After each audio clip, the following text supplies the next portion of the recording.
نحمده ونصلي ونسلم على رسوله الكريم أما بعد.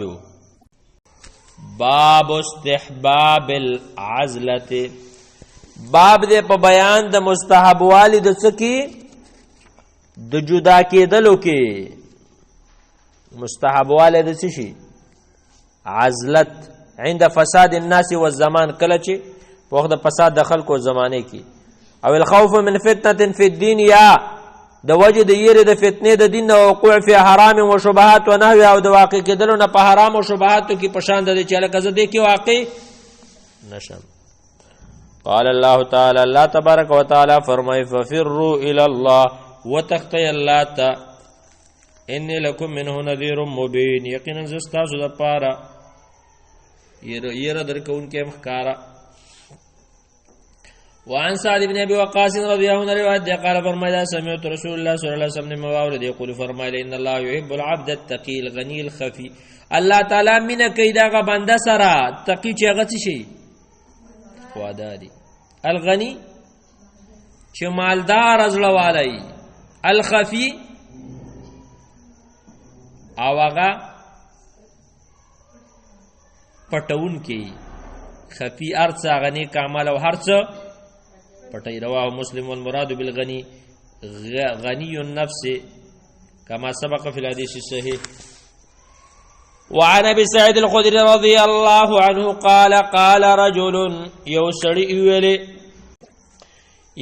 ویلي اي الناس افضل يا رسول الله، كم خلق وردي؟ قال مؤمن مجاهد بنفسه، هغه سړی چې مؤمن مجاهدي په خپل نفس باندې او مال فی سبيل الله.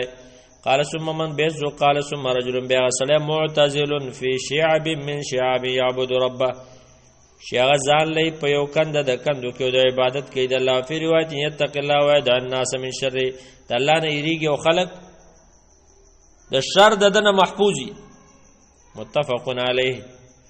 وعنه رضی الله عنه، او د دنه روایت ده قال فرمایدا قال رسول الله صلی الله علیه وسلم فرمایي یوشک نزيد ان یکون خیر مال المسلم، چې بغیر مال د مسلمان غنه مونږړیت به بها چې هغه پسې به شغف الجبال، پسرونو د غرونو کې، څوک د غرونو کې، او مواقع القطر د باران په ځای کې، فر بدین من الفتن، تکتب الدین د حفاظت د پاره د فتنو. رواه البخاری. وشغف الجبال من اعلاها. وعن ابي هريره رضي الله عنه روایت دی النبي صلى الله عليه وسلم قال ما بعث الله نبيا الا راى الغنم، الله نه علیه پیغمبر مگر هغه ګډه ساتلې. فقال صحابه وانت صحابه کرام ویل رسول الله تام ساتلې؟ قالوا انما كنت ارى ما بساتل على قراريت، پل ګروپو باندې له مکه د مکی والاو د پاره قراریت، په قراریت په یو سورو قراری جمع د قیرات ده. رواه البخاري. وعنه دغه ابو هريره روایت رسول الله صلی الله علیه وسلم انه قال او فرمایل من خیر معاش الناس، غره زندگی د خلکو، رجل لهم دخل من خیر معاش الناس لهم رجل یوسعد ممسکون عنان فرسی چنی ولی واګی د خپل اس فی سبیل الله په لار د الله یتیرو علامت نه چی الوزی داغه پملا باندې سوریږي بیمانه. کلمہ سمع حیعتا او قزعتا، نو هر کله چې هغه واوري اخوا دی خوا څه आवाज غبراهټ، حیعا او قزع आवाज غبراهټ، طار علی هغه توروالوزی، یبتغي القتل تلټی شي جنگ، او الموت یا مرگ، مظانه او یا داغه د هغه توقع زین هغه تلاش کوي. ځکه کله جهاد تلاړ غرونو کې پروت وي کنه چې استچ مونږونه مزیدار زینې ډېر مزیدار یو ناشنا سیندري به صرف چې کم ځای کې جنگ आवाज یې لکه امریکایان په دې بيزا ورسولې، انګريزان يهود.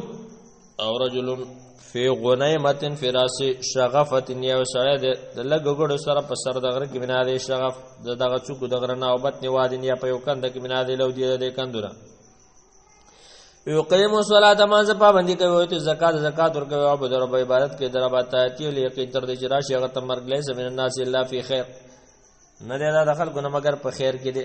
چې کله دی غرونو ته ورشي کنه ادا مزیدار دا بالکل شور شغب پکې نه کنه او خیمه دی والی وګړي مړي سره او قرار ال تخپل خوراک او د الله عبادت کې د ډېر خسته ژوندۍ. رواه مسلم. تاسو دانه د کتلېخه د چکل لاړ شي کنه بیت ته پته ولګي.